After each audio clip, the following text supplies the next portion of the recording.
Week 1 NFL football is here. Johnny is not. He is trying to make some money. Just kidding, he's here. I'm here, baby.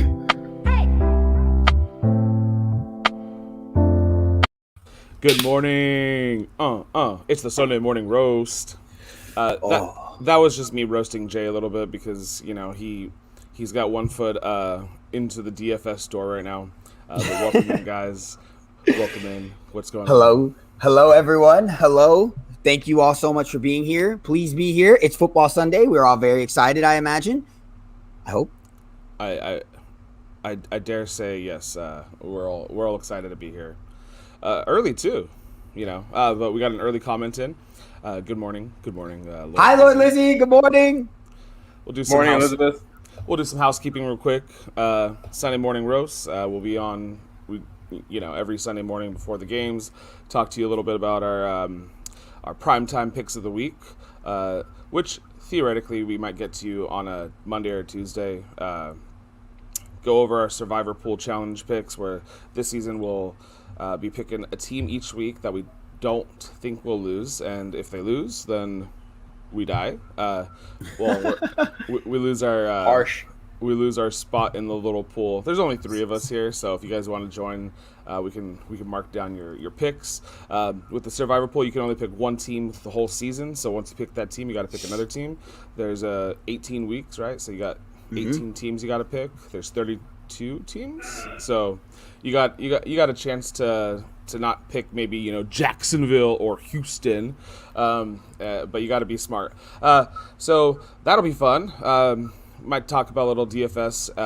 The whole premise of the show too is to waste Junior's money. So we'll talk about Jay and his maybe some of his value DFS picks here.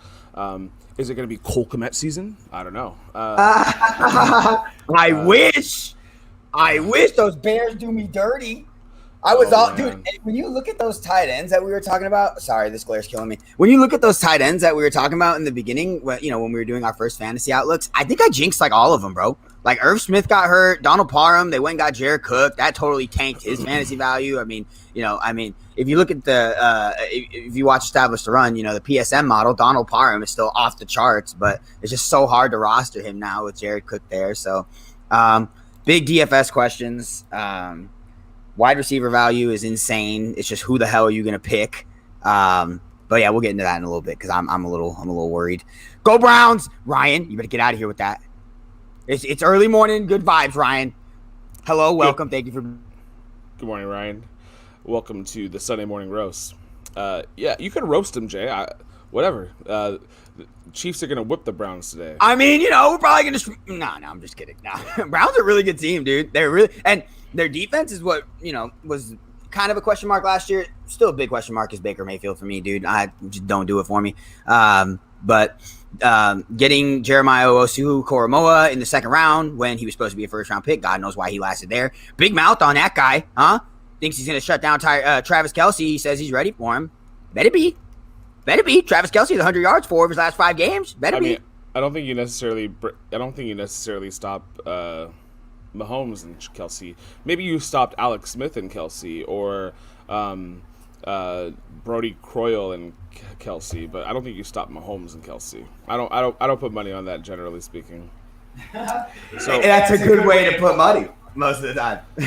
So I didn't get a chance to tune in and join you guys on Friday evenings broadcast, but I watched the whole thing through as a committed fan of the AJA Sports Show as well.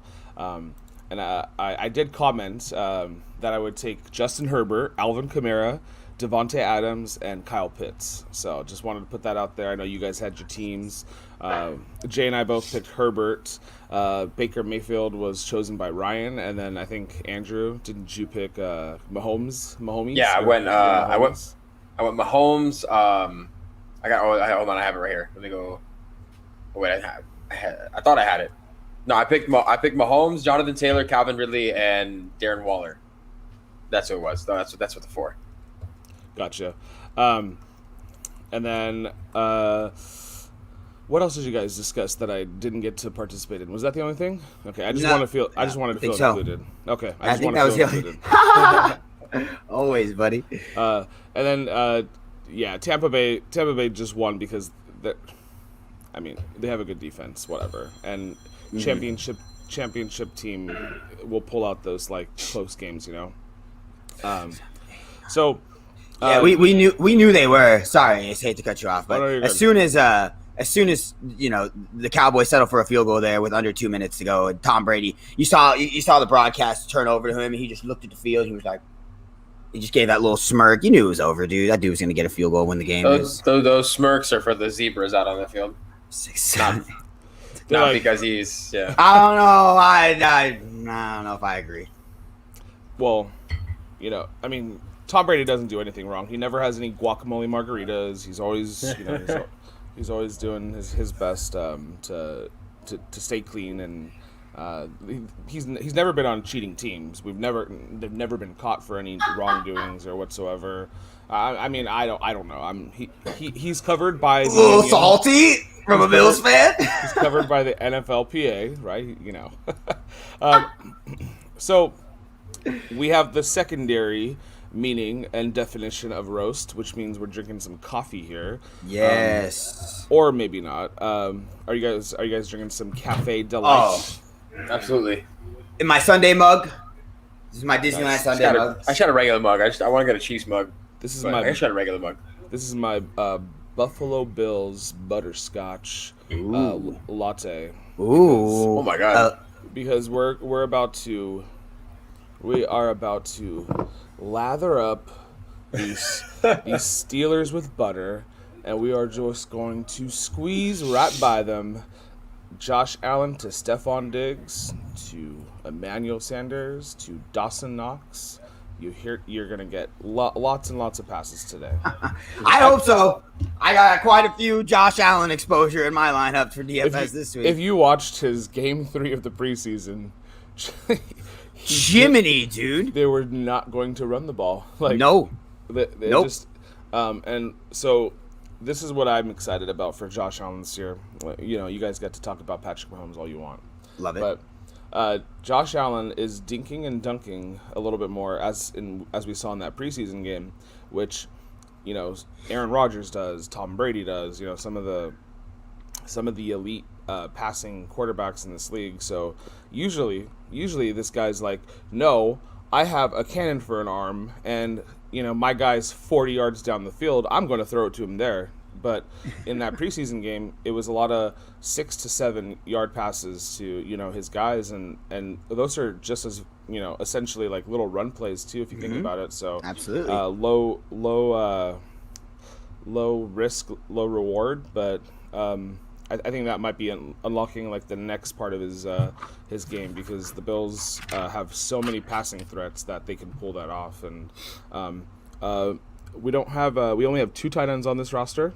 Mm-hmm. We have Reggie Gilliam, who does like fullback tight end for us, so he's kind of like a third tight end if we need to use him for any injury reasons. But yeah, the Bills are going to be pass heavy, and it's going to be real fun to watch.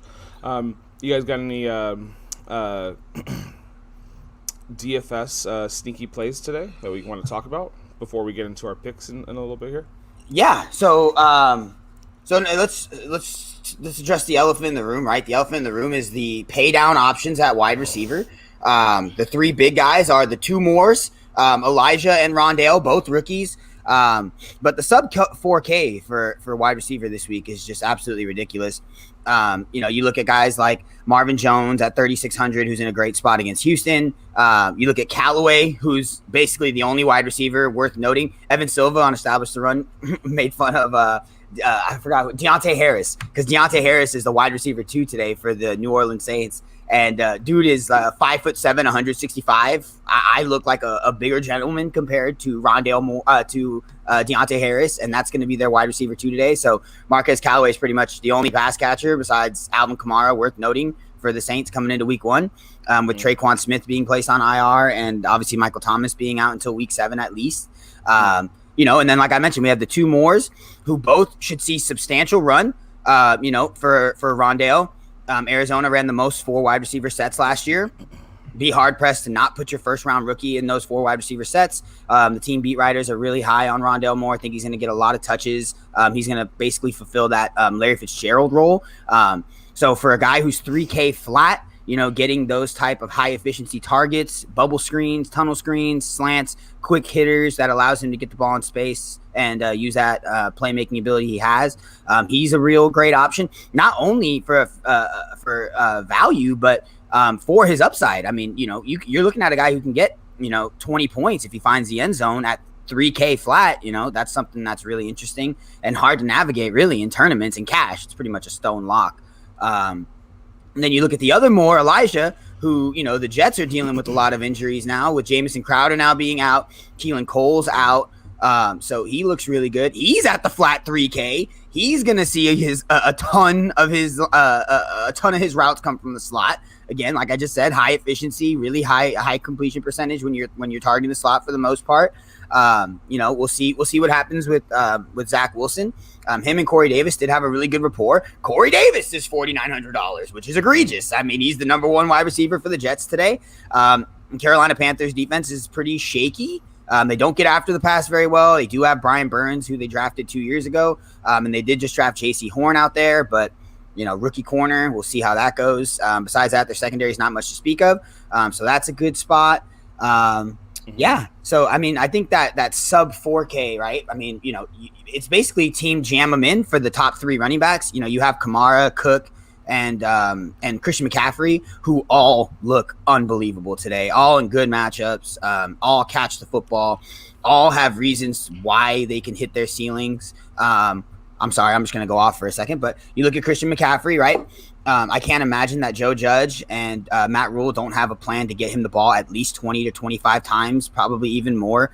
You look at 2 years ago, he was unbelievable. He led the NFL in fantasy points scored by a running back by 10 points. The second running back was 10 points behind him at 20, and he averaged 29.9. And then last year in the 4 games he was healthy, he averaged almost 31. So he just took an unbelievable year and then went unbelievable again.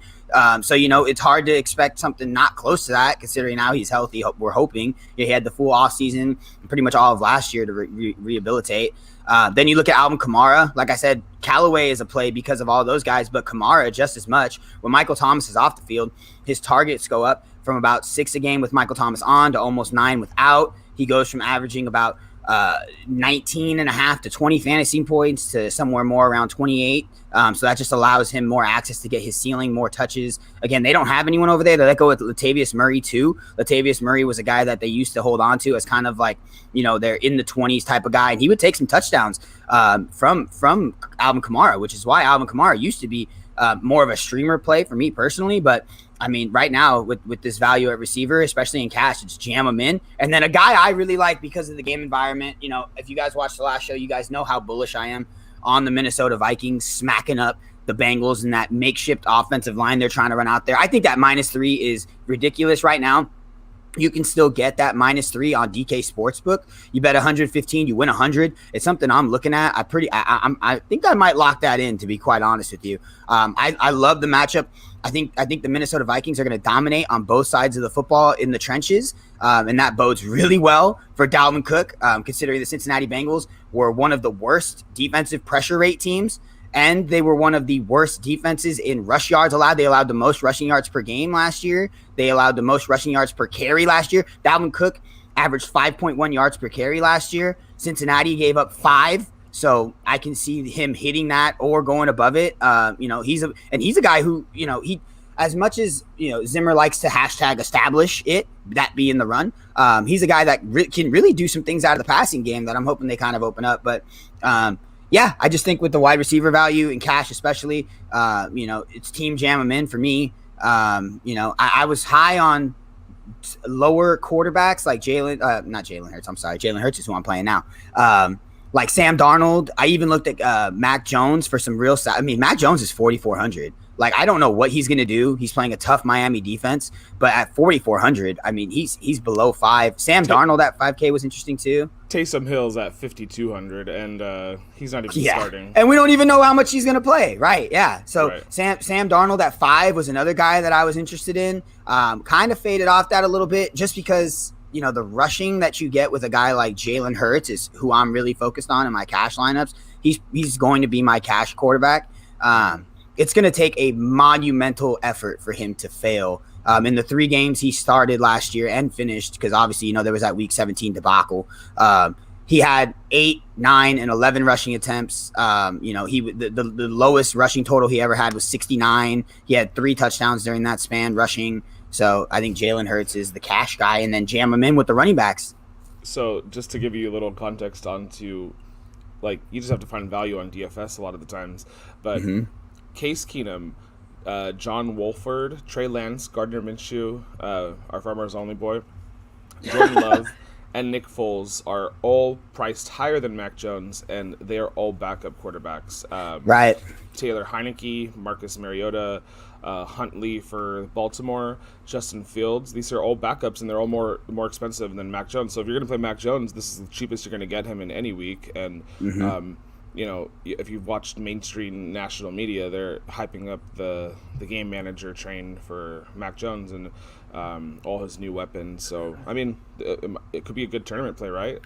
High upside, he's going to be low owned. Yeah, he's going to be low owned. You question the ceiling a little bit, but again, at 4,400, what you're able to fit in by putting him in, it allows for you to kind of have that check and balance scale. I mean, 4,400, Mac Jones, it's a cheap price. You know what you're going to get. He ain't going to run. I mean, he's as immobile as they come, even especially coming in as a rookie. Nowadays we're seeing guys come in here and they rush, almost as much as they pass sometimes.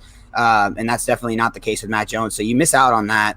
Rushing is a huge part of the quarterback game now. It's something that Established the Run has really been hammering home on. And paying up at quarterback in tournaments especially is something they've really been hammering home on. Find your value elsewhere. The quarterback has the ball way too much. They do way too much offensively, both in the red zone, on the ground, obviously through the air. And a lot of these guys, they're so damn talented, man.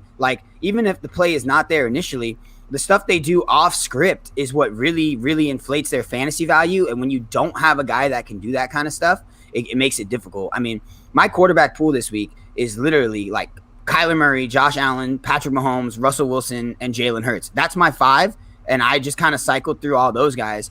And every single one of them gives you that rushing ability. And the rushing ability adds to the ceiling, and it adds to the floor, which is why, getting a quarterback that can run the ball, or at least is halfway mobile now, is so imperative in DFS. I mean, they get average rushing yards just like a running back. You get 10 yards. The other thing is, if they score touchdowns on the ground, I don't know, some people may not know this if you don't play daily fantasy enough. A passing touchdown for a quarterback only gives you 4. A rushing touchdown by your running back, a rushing touchdown by your receiving touchdown by your receiver gets you 6, but a rushing touchdown by your quarterback gets you 6 too.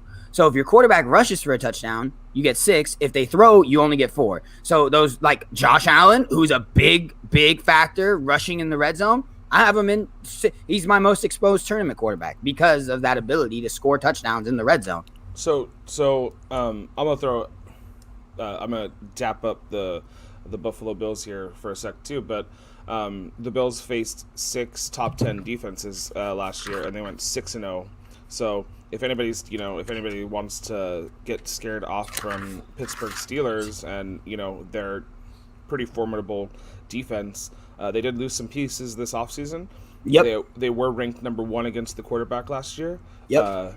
But Josh Allen did beat them, had a nice game, and he went 6-0 against top 10 defenses. So, I mean, what better can you ask for, right? Hey, that's 100% right, Ace, and I would totally agree with you. That Pittsburgh Steelers defense, maybe it comes alive later on in the season, but week 1, I'm willing to attack them. Bud Dupree is gone now. They lost Mike Hilton, their slot cornerback, who, maybe Mike Hilton is not a name that most people know, just, if you're not deep into it, but he's a very good slot corner. He's not there anymore. They lost Stephon Tuitt starting on the physically unable to perform list. So this is where I want to get him.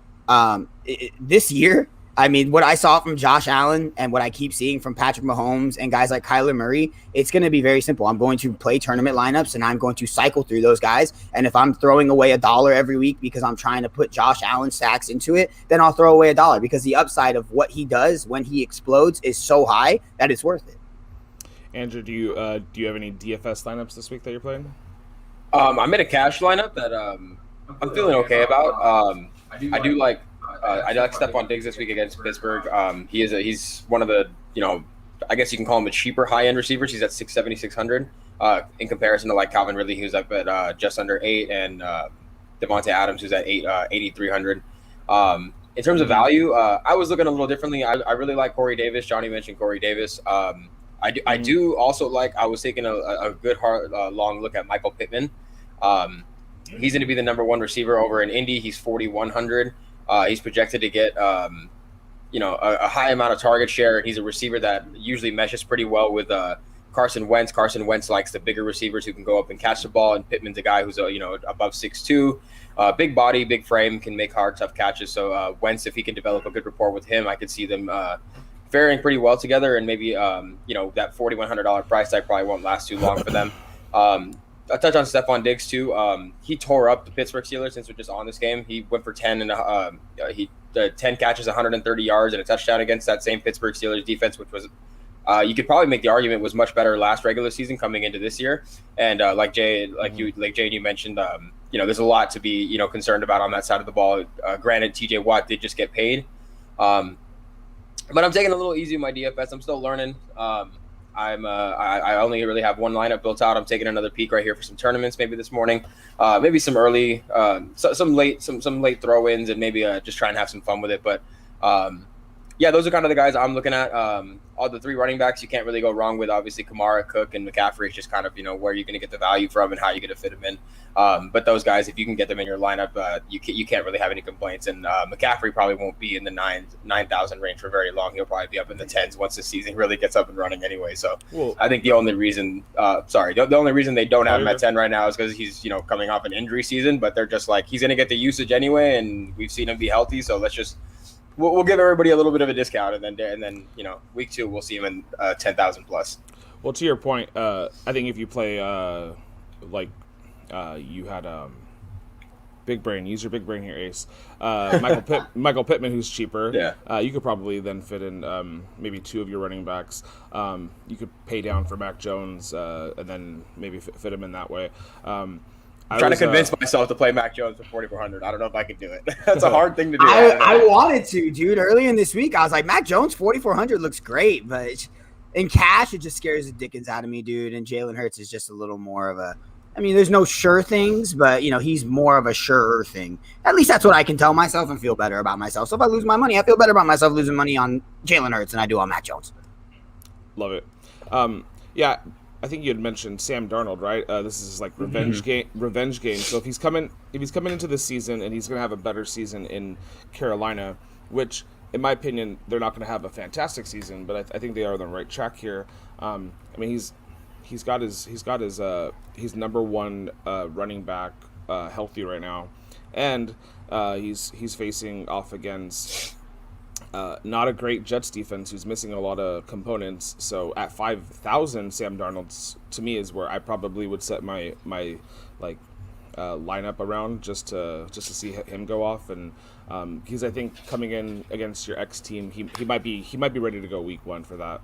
And then I was looking at the tight ends is weird this week because you have your cream of the crop and then you have everybody else. One name that I was kind of interested in is Higbee for the Rams, and just because Hawkinson went off with Stafford in Detroit, so I'm trying to make that correlation. Is Stafford to Higbee going to be Hawkinson light? I know Hawkinson, the Iowa Hawkeye boy here, is pretty good, and I know Higbee is not obviously as skillful as him, but I'm just wondering if Matthew Stafford's going to bring the same juice to the team there. And I'll just give you a quick wide receiver note that I'm just thinking about too.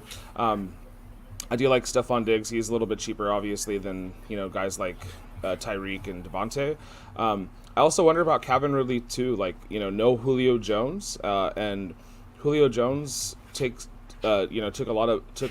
some meaningful snaps away because he's freaking ridiculous. So I'm gonna like to see how Matt Ryan targets his guys now, or if it's just Russell Gage picking up some extra targets here and there. But Philadelphia's defense, like the linebacker core sucks. Their DBs are young but not great. So I could see Calvin Ridley having a nice game today, and being a little bit a few $100s cheaper than your top two guys on the lineup. Okay, so I think we gave you guys a few names there. Let's pivot to our prime time picks. Alliteration for you.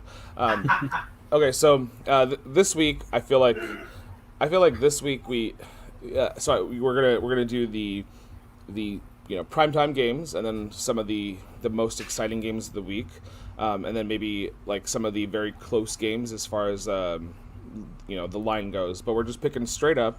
We'll do this season long. We'll pick five matchups, maybe 4 or 6 depending on what we like this year.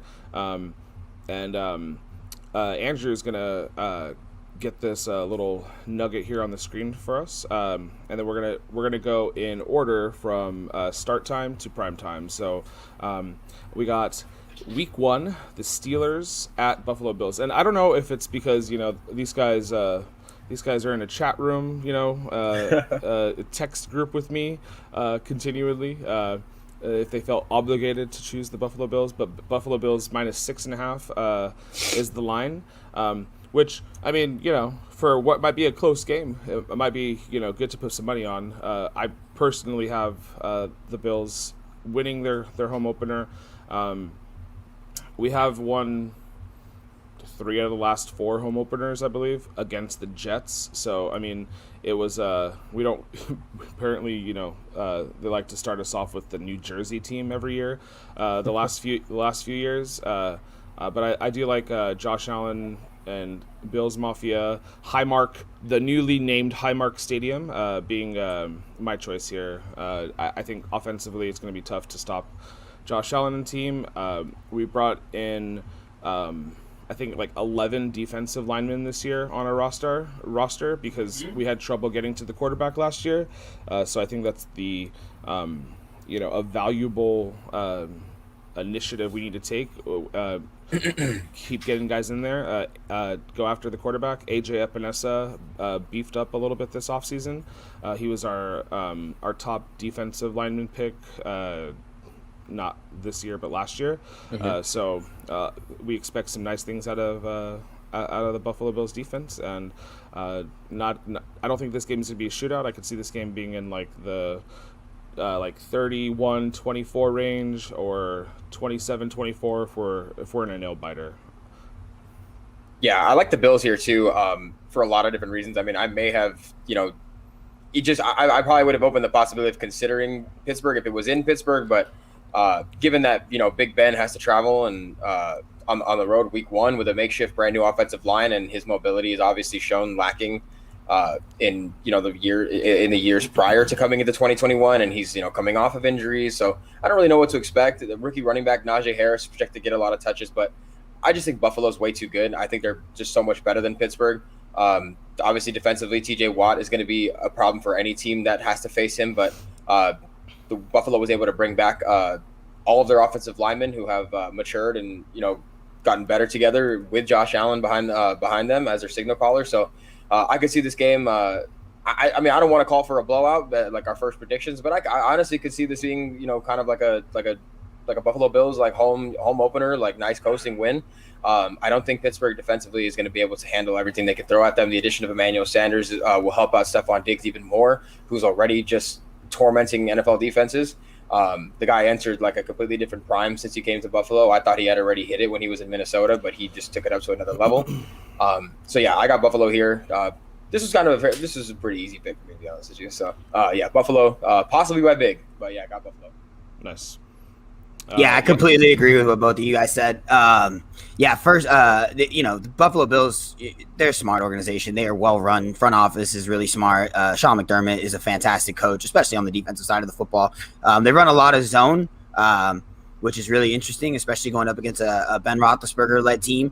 He ain't going to move, so you don't have to worry about, anything out of the pocket. And, Buffalo does a good job of keeping their eyes to the quarterback anyway with so much zone coverage. They address their pass rush or lack thereof. Like Asa mentioned, the first 2 picks in the draft this year were both pass rushers. Greg Rousseau was the guy that we were all pretty high on coming out. So that's a good pick for them, I think.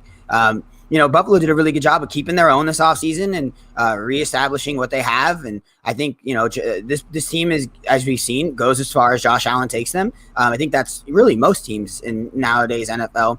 Most teams are really predicated on what the quarterback does. And, we saw a few years ago, first year, Josh Allen was pretty questionable. Second year, we saw a lot of the upside.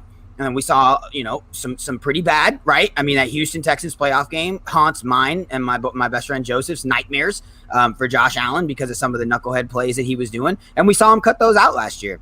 Really good touchdown interception ratio now. Really good in the red zone, something that he struggled with in his first 2 years. Big body guy. I really think that, the Pittsburgh Steelers defense can sure up as the season goes on and fix some of the issues that they have. But, losing, but like we already talked about, they have a ton of defensive losses. Not to mention, they went ahead and their first round pick was Najee Harris, who, for all intents and purposes, seems like he's going to be a stud, catches the ball out of the backfield, which is something you don't see from Alabama running backs. But, there's no offensive line for this guy to block behind. I mean, they lost 60% of their offensive line, did very little to bring back some. Four new starters, right? Yeah, 4. I think is it 4? I thought it was 3, but it very well could be 4 now. So very questionable. I think the Buffalo Bills come out here, and I have a feeling they put it to the Pittsburgh Steelers. To be quite honest with you. Yeah, Josh Allen of a few years ago, in the game against the Steelers, that the Bills actually did defeat the Steelers 17-10 in 2019. The Bills threw it only 25 times and ran it like 38 times. Last year, we threw it 43 times and ran it like 21 times. So the Bills' offense was completely reversed last year. They won both years. This is a team that the Bills only used to face every 3 years because we were, you know how like the NFL does the schedules where you face like the similar seeding like team, and then so we barely played this team, and they whipped us from like 95 to 2018. Like we lost every game to the Steelers, but the Bills have pulled off the last 2 against them. So go Bills! And they're gonna make it 3. So all right, let's hit the next team. So the next team is Dolphins at Patriots, and so I'm the lone wolf here. So. My thought with Miami was I kind of know what I'm getting out of them from last year. I don't love Tua, right? But I do know that the Dolphins' defense is where I could predicate more of my my inner alliance to here, I guess. So yeah, I got the Dolphins defense. Mac Jones' first game, I don't expect him to have a fantastic, amazing game. And if I'm betting against Mac Jones and, him probably throwing the ball 25 to 32 times, and I could see this Patriots team try to run the ball a decent amount, trying to, balance this offense like they keep saying, right? So I could see... I'm essentially betting against Mac Jones, doing enough to win this game, and betting that the Dolphins defense, which had 18 turnovers last year, which was the most I think in the NFL, to have a shot to pull off this game just by that alone. Yeah, I'm just gonna go for history to repeat itself. Well, let's get to this question first. This comment, Andrew Foreman-Sarah said, quick question on this. Should I file Damian Harris with this matchup or Shenault against the Texans? I think that was a question. That was a question me and you were talking about last night, Jay, because I was kind of trying to figure out a way to get Shenault into the lineup, but we were talking about how his usage might be affected, that it looks like the target share is going to be pretty even over there in Houston. What do you think? I'll leave it up to you on this one, Jay. Yeah, this is tough. Trevor Lawrence is a rookie quarterback. I mean, they're playing the Texans, who are absolute cheeks. But Damian Harris, they got rid of Sony Michel. They don't have Rex Burkhead over there anymore. James White's going to take some stuff in the passing game, but you're not playing Damian Harris for that. I think the touchdown equity And the way that, all signs are pointing to New England playing this year, which is hashtag establish it, which is the run and the defense. I just have a feeling that Andrew, if you can help me out, Andrew, before I totally answer this question, Andrew, the guy who asked the question, not you, what else is what's the rest of your lineup looking like? Because if you need like a higher ceiling guy, then I think Chenault may be the way to go. But if you're just looking for a guy to go in and get you, 10 to 12 points, fall into the end zone one time, I mean, Damian Harris has a realistic opportunity here to get 20 carries. I mean, and this Dolphins defense is very good, but I think Damian Harris is still in line for more guaranteed touches. I don't like to say like something like guaranteed touches, but again, like we kind of talked about, right? If you're not in PPR, right, then you're not getting that advantage for a point per catch or even half point per catch if you're in half point PPR. So for me, if I'm looking for more of like a guy to come in and make sure I don't get a freaking goose egg, then I'm definitely going Damian Harris there. I think that he's the lead back right now in like I said, in New England, and the only real outside shot that anyone has there now that Burkhead and Sony Michel are gone is going to be James White taking stuff away from you in the passing game. But once it gets into the red zone, first and second down, it's Damian Harris season. That offensive line is unbelievable. They're very good. I mean, they're a top 3 offensive line ranked by Establish the Run in the NFL this year. So I would personally say Damian Harris there, but I would preface it by saying it depends on what you're looking for. If you're looking for more of a ceiling play, Laviska Shenault is a guy who can break a 60-yard touchdown and really open it up for you. 12-man PPR, and I have Mixon and Zeke as my starters. Yeah, let's go. I literally have the same 2 starting running backs. So I would say yeah. You think so? I was gonna say Chenault well. because Zeke didn't do well. You might have to make up some points. Right. But I mean, Miami's run defense. I think against the run they were like 21st or 22nd last year. So they're not like their run defense isn't where they make their bread and butter. So like. The Patriots could be in the red zone a couple of times today, and if Mac Jones isn't feeling it and isn't slugging the ball, he could hand it off to Harris. Chenault had an interesting season last year. He wasn't like the main target and that, but they have a new regime out there. So I mean, you gotta look at that with a grain of salt too. But Laviska, I would say, is more talented than Damian Harris at his position. But Damian Harris is the safer choice. So whatever you need. If you're already down in your lineup because someone who you're playing already went off on you, then maybe go with the higher upside, but which is Chenault in my opinion. You're getting mixed answers here. Sorry about that. I mean, I understand that, and I think you guys will understand. Like sharing it too. Like I understand the worries to play a Patriots running back. I mean, even with the backfield being like emptied, I guess, as you could say, with Sony Michel and Rex Burkhead gone.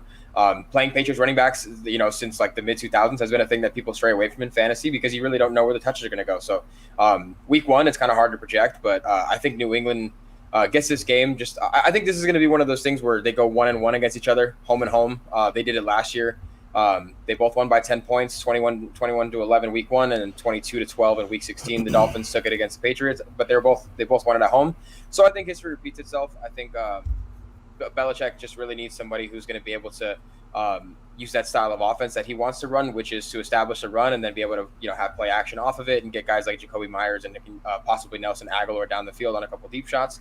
And Kill Harry doesn't appear to be a part of the plans. Actually, he asked for a trade, so I don't expect to see him a ton. So I'm going to go with the Patriots here in week 1, but I won't be surprised when they face off again and the Dolphins beat them. Yeah, I like Corey Davis, Andrew. He threw that. He'll start Corey Davis instead. Yeah. Oh, okay. Over all those guys. Yeah, definitely. Oh, yeah. Yeah. Over Harris and Chenault. Oh, yeah. Andrew, you should have led with that. That would have been a lot easier. Yeah, Corey Davis, definitely. That secondary's cheeks. Yeah, that Carolina secondary, we don't know anything about. Like I said a little earlier, J.C. Horn, he just got drafted. He's going to be the starting corner out there. Definitely. I mean, you saw the rapport that Zach Wilson had with Corey Davis. That dude was peppering Corey Davis all preseason with targets. So I think Corey Davis, before all those guys, my 3 would be Corey Davis, then Williams, and then Chenault. So Yeah, and as for this game, the Patriots are better coached. Bill Belichick versus rookie and sophomore year quarterbacks, pretty damn good. That defense is much improved. A lot of people coming back. I know Asa hates it that we're pretty big on New England this year. Okay, I just think they're going to be pretty good. Brian Flores is not a scrub coach.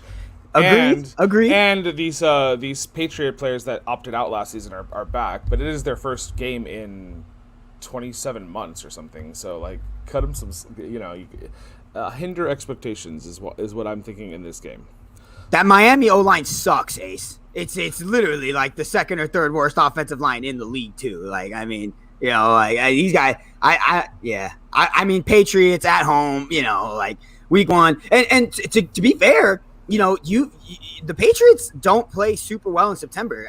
September is actually Bill Belichick's one of his worst winning percentage months as an NFL coach. He likes to experiment a little more. I don't think he's going to do that very much this year, considering the fact that there's not games to just give away. If he would have lost a game back when the Buffalo Bills were starting freaking Nathan Peterman and stuff, then who gives a rip? But, now, the Bills and Dolphins are actual contenders to win this division. And more than that, they're front runners over the Patriots in most people's eyes. So, I think they come out and they try to get a dub any way they can, and that includes running the football and playing defense. And, I think Miami, for what it's worth, they have great skill position players, but we have big questions on Tua, man. Big questions on Tua. All right, Andrew, hit the next slide. So we got the Browns at Chiefs. I think this one's simple. I like both these teams a lot. I just don't think the Chiefs are losing their home opener. Pissed off to old Chiefs Kingdom that they lost the Super Bowl last year to the Tampa Bay Buccaneers. So I think this is a heated game for them. They come out. They know that the Browns game was close last year in the playoffs too, in the AFC Championship or AFC semis, and Tyreek had to make a phenomenal play to extend that game and to not give Baker Mayfield a chance to beat the Chiefs there. So I think the Chiefs have a few reasons to want to ball out here, and so I think this is an easy choice. I mean, I'll let Johnny give the stats for Patrick Mahomes in September, but through the first 3 years of his career, he's been almost unplayable. You can't defend him. You can't defend the Chiefs' offense in September the last 3 seasons. So I think this is fairly easy. I think the Browns are a solid team. They'll make the playoffs. But trying to come into Arrowhead week 1, especially like Asa mentioned, coming off of the Super Bowl loss, that's adding a lot of fuel to the fire that we're hearing from the offseason. I think the Chiefs will be more than prepared to. I'll go ahead and name drop the newly named field like Ace did with the Buffalo Bills at Geehoff Field at Arrowhead Stadium. I think the Chiefs will defend their home turf quite easily. It'll be close for a little while, but I think the end score will be pretty indicative of how the game went. So I'm going Chiefs here. Yeah, big shock, right? Big shock. The Chiefs are very good. I mean, Tyrann Mathieu is activated. There were some questions with him. He was placed on COVID protocol coming into the week. He was activated yesterday. Big for the Chiefs.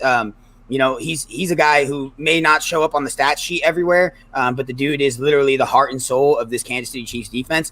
To be honest, he's done it everywhere he's been. Just so I can gloat on Tyrann Mathieu for a little bit.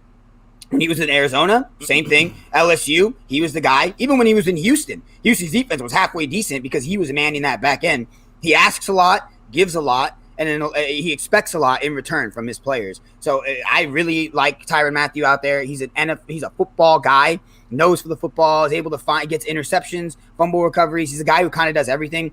Interesting about him too, something that Spags likes to do a lot with him is employ him in the slot as a slot corner. That allows him to make plays in the run game, come off blitzes.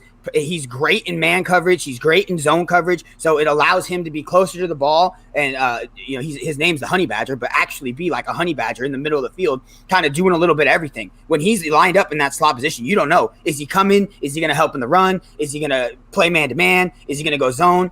A lot of times when you put a corner in the slot as just a straight slot corner, that team is going to be, expecting some type of pass play. So you run right at him. It's a lot harder to do that with Tyrann Mathieu. So that's a big add back. Patrick Mahomes he's Patrick Mahomes. He's unbelievable, dude. I mean, he's played 3 games in September. His 3 opening season starts so far since he took it over as a quarterback. He's played 3 of them, 10 touchdowns, no interceptions, over 147 passer rating. He's just freaking unbelievable. Yeah, so I have the Chiefs winning this one. I think the Cleveland Browns are going to be much improved, but they'll improve other ways. You could take a L here. So Nice. Hit the next slide, Andrew. Okay, so this is your Sunday night game tonight, and these games are usually pretty closer as the season goes on. I'm pretty sure the Bears fans are excited that Justin Fields is on this team now, but I don't know what else they'd be excited about in this game. They're on the road. Rams playing in SoFi Stadium for the first time. New quarterback. Different tight end, as I mentioned. Losing Cook to New Orleans. Where's he now? He's across the field in the same stadium at the Chargers. Yeah. Oh yeah. There you go. I think the Rams are an easy choice here. I wanted to be splashy with some of my picks. Choosing Miami to me wasn't super splashy. I wanted to choose the Bears, but I got the Rams winning this game. I don't know what this game looks like. I feel like it's going to probably be a little boring, but maybe like a 23-10 game or something like that. But what do you guys think? Yeah, I think it has potential to be a complete snooze fest. I don't think the beige water pistol Andy Dalton is going to be able to do anything behind this terrible offensive line in Chicago. I do have Allen Robinson on my fantasy team, so I'm hoping for a high target share because he is a guy who could just reel in catches, even though his offense doesn't play well behind him. But I think the Rams are just built to dismantle teams like this that don't have good offensive line, that doesn't have a good offensive line. The Bears, as good as Khalil Mack is, they are aging with the losses in recent seasons of guys like Leonard Floyd. And Malik Jackson. So I think it's going to be kind of tough for them to be able to match up against the Rams' stout offensive line. I think Matthew Stafford will have a comfortable first appearance in an LA Rams jersey and in SoFi Stadium. And I expect Sean McVay to run the ball very heavily against this Bears defense. The one high point of this defense I would have used to say would have been the back end, but Kyle Fuller's now gone. They still have Eddie Jackson, who's more of a turnover machine than he is really an elite coverage defensive back. But I expect the Rams to roll pretty easily in this game. I'm interested to see how Sony Michel does now, replacing the injured Cam Akers. So I got the Rams here, probably pretty big, but it could be like not like big in terms of like Rams putting up 35 points, but maybe like a 24-10, something like that. Mm-hmm. Yeah, the Chicago Bears offensive line is an absolute shambles. Their second-round pick, who should have been a first-round pick, Tevin Coleman, came in with a back injury. Apparently, that's going to need surgery. He's not playing. So, it's going to be tough sledding against Aaron Donald. And, yeah, for what it's worth, the Los Angeles Rams defensive line is good. And any defensive line is going to be really good when you have Aaron Donald. The back end is pretty damn good, Jalen Ramsey. So, go figure. This team is going to be pretty good. I think Matthew Stafford unlocks quite a bit for Sean McVay that Jared Goff didn't, specifically on the play action. I think they can do a lot more boots. Jared Goff was highly efficient doing that, but I don't think that was predicated on Jared Goff's ability to be good on the play action passing in the boot. I think that was just more of a schematic thing. They did lose their offensive coordinator.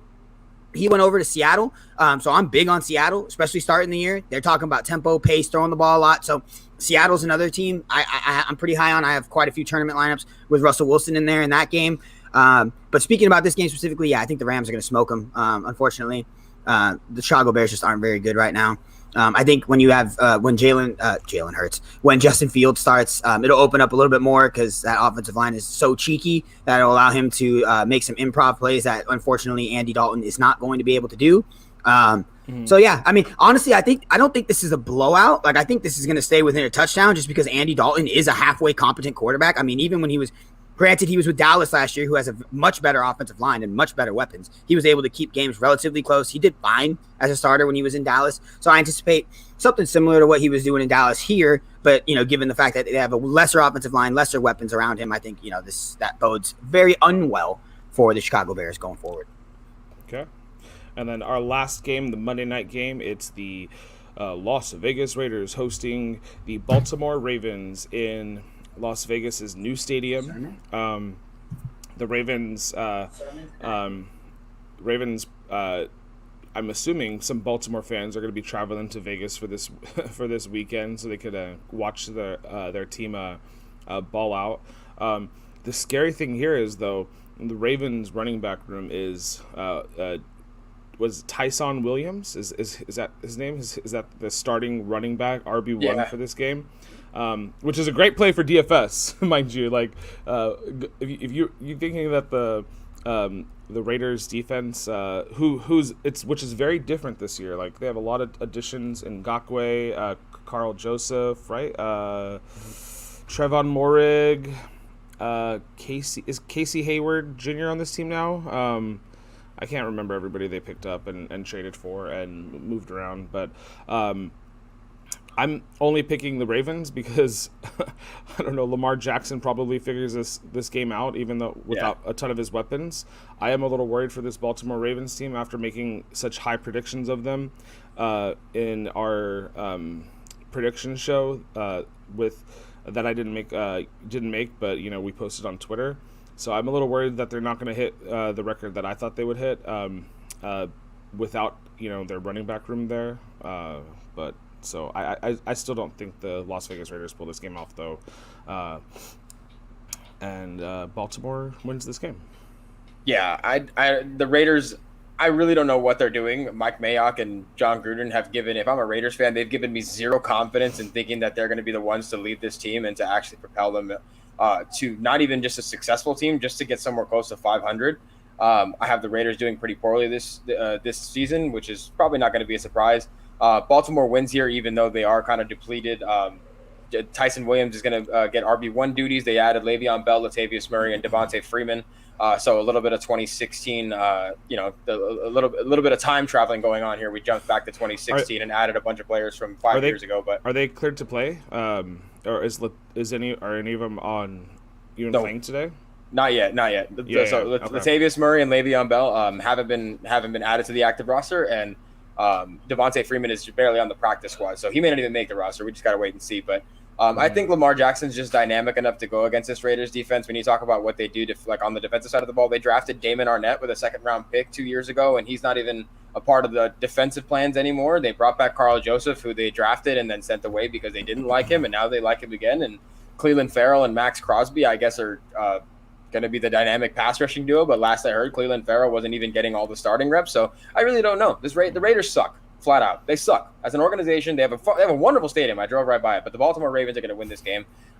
They're playing on a brand new field with turf. So good luck stopping Lamar Jackson on turf. Y'all go and get your ankles broke. Make sure to see a trainer. It's a good thing they got that revamped stadium with the whole new training facility, huh, Andrew? For your purpose? Yeah, absolutely. They're going to need it. No, I mean, the Ravens are clear and better. Obviously the better team here. The Raiders, I mean, you're saying that, the fans don't know what they're doing. Mayock and Gruden don't know what the hell they're doing. Mayock's going to be gone this year. I mean, because of the simple fact you can't fire Gruden, or else they'd all be gone. But you give that guy a 10-year contract. Like I was telling Andrew the other day, Ace, when you weren't on here, I feel like the Raiders, they hired John Gruden just so they can suck. And then when the Raider fans are like, "Hey, why do we suck?" The Raiders can just be like, "What are you talking about? We have Chucky. We got Gruden. We got the guy. Super Bowl right here." You know what I'm saying? I wonder how Las Vegas fans warmed up to John Gruden. Beating with Tampa Bay beating them in the Super Bowl in 2004 with John Gruden at the helm there. And then he comes in and trashes them for 10 years. Man, these Raider fans are. But they still love him for some reason. They should not. They should not love John Gruden. John Gruden should have like he should just become like a ventriloquist where he puts a John Gruden puppet in his his hand up that John Gruden puppet's ass, and then he just sits in a quarterback room. And he just, talks to himself, talking about quarterbacks for the rest of his life. And I'm sure pretty good throw, man. I'm pretty sure someone will pay for that. That's a great throw right there, man. Can't teach you that's football stuff. Freaking Gruden. Is that your limited John Gruden fake? Oh, give me that again. Hold on. Limited fake. Limited fake. I'll tell you what, man. I really like the Raiders this year. Yeah, I'll tell you what, man. I really do. Chucky Gruden, man. Really knows what he's doing. Mayock, the GM, those guys out there know what they're going. He's terrible. He's terrible. I'm sorry. He's terrible. Get rid of him. Let's while we're on the topic of friggin' time traveling to the 2016 running back room, let's time travel to 2016 ESPN Monday Night Football when John Gruden and Mike Tirico were doing the broadcast. Because right now I can't watch it. This broadcast stinks. Oh, I know. I'm gonna watch it on mute. At least it's not. At least it's not Joe Buck. Oh, I hate Joe Buck even more. Yeah, but he'll be on the John Gruden. Game of the week. John Gruden once said, "Anything goes on any given Sunday, especially Monday night." Yes. It's a great John Gruden quote. Okay, so that's what we call Psalms 4 and 13 because that's what the record's gonna be. Ooh, I like that. Andrew, you're. We talked about the Raiders, and then it just unlocks a whole different side of Andrew here. Oh God, I hate them. I'm sorry. I should not show the bias, but whatever. It's okay. Okay. Who cares? With that guy over at ESPN, Stephen A. And his big ass brain, he tells you his bias. So don't worry. You're allowed some bias, baby boy. Okay, so you can see the ticker on the bottom of the screen. We got Survivor Challenge next. You got that on the next slide here. Yes, sir. Ooh. Oh, and we all have a different team. I love it. Okay, so and I like the graphic too. All right, this is our Survivor Challenge. This is the first week of it, and a lot of me was like, just choose the best teams in the NFL just to get past week 1, because who knows what the hell you're gonna get out of a bunch of middle of the pack teams. What the hell did we all do? We went for a middle of the pack team. Absolutely. So let's go, boys. So Andrew, take it away. Why are you picking the Broncos here? Kind of stealing analysis from Jay here. He kind of convinced me that the Broncos are going to win this game against the Giants, even though they got to travel to MetLife to play. I think Denver is going to win in the trenches. And honestly, a lot of times, and one thing I've noticed as a trend, if you don't have an elite quarterback, which there's teams that obviously don't, that are so successful, you got to win in the trenches. So if you're good on both sides of the defensive, if you're good on the offensive line and the defensive line, and the other team isn't, you're probably going to do fairly well. So Bradley Chubb and Von Miller are going to tear apart Andrew Thomas and Danny Dimes. We're not even going to call him Danny Dimes anymore. It's just fun to do alliterations on this show, but I'm not going to call him that because he doesn't throw any dimes. He's kind of terrible. And Denver has improved their offensive line, and Teddy Bridgewater isn't going to do anything to lose the game. And with their receiver room and their ability to run the ball with Melvin Gordon and the new pick Javonte Williams, I think Denver's going to win this game. Pretty safe bet. I think the only thing that would give me hesitation, like I said, is they got to travel all the way to the East Coast. So I think the Broncos win week 1, but obviously I don't have them pegged for an amazing season. But I think week 1 they're gonna survive. So we'll see you back in week 2, Denver. Hopefully I have the same confidence going into this week 1 as I do in week 2. So aren't the Broncos favorite anyways, right? -3 or something like that. Yeah, we went over the line, and it was one of the Broncos -3. Yeah. Mm-hmm. So Broncos -3, which means on a neutral field it would be Broncos -6, and then at home it would be Broncos -9. So I think Las Vegas is with you there. So why are we taking the Panthers, Jay? They're playing the Jets. That's pretty much it. The defense sucks for the Jets. Revenge narrative for my boy Sammy Darnold. I actually really like this game. Coming in, got some exposure to it in tournaments. Don't think I got enough. But yeah, I think Sam Darnold with those new weapons and a decently improved offensive line. They didn't do much there offensively. I think this is just more predicated on how bad the Jets are going to be. I have the Jets winning like 3 games this year. So I think this is a little freebie for the Panthers. Funny how you guys both took the teams I talked about the other day on the over/under lines. So I think those are 2 solid picks. I think you guys are moving right along with those suspicious. Yeah, because I'm gonna get on this show. I'm gonna get on this show and advertise that my compatriot it gives bad analysis. I'm gonna actually use his analysis. Thank you, buddy. Thank you so much. Mucho apreciado. Yeah, if this is the hill I gotta die on, buddy, then I'll die on this hill. Die on the Vikings hill. We're putting 115 in on the money line. -3. We're winning 215 today, baby. DK Sportsbook, go get on it because that's what's going on today. Let's go. Oh yeah, the Vikings win this game because Dalvin Cook is going to have a real nice game. Cincinnati, in the trenches, like you just said too, right? Isn't going to win this game in the trenches. Minnesota wins this game by a decent margin. I don't know why I did try to channel my inner Marshall Erickson there for a second.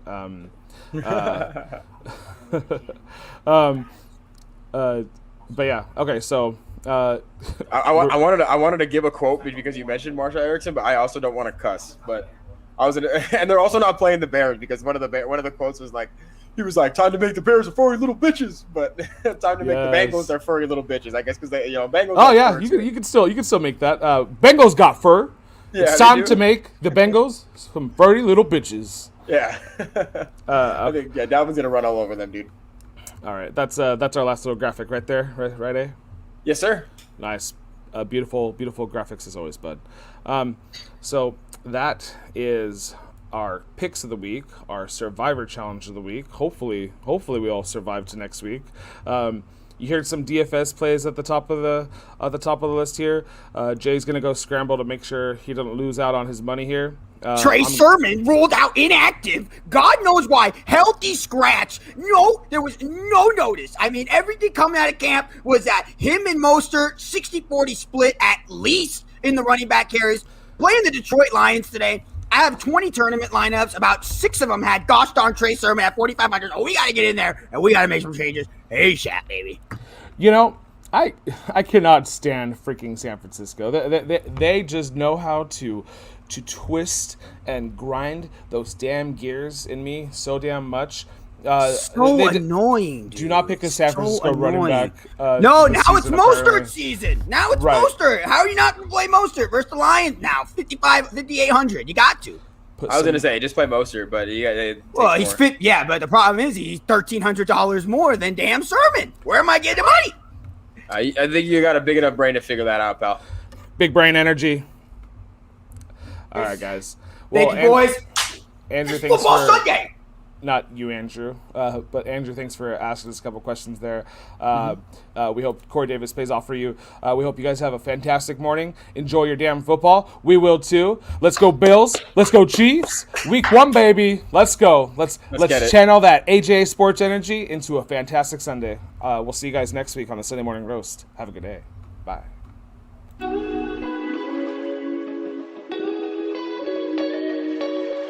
The Bengals are some furry little bitches.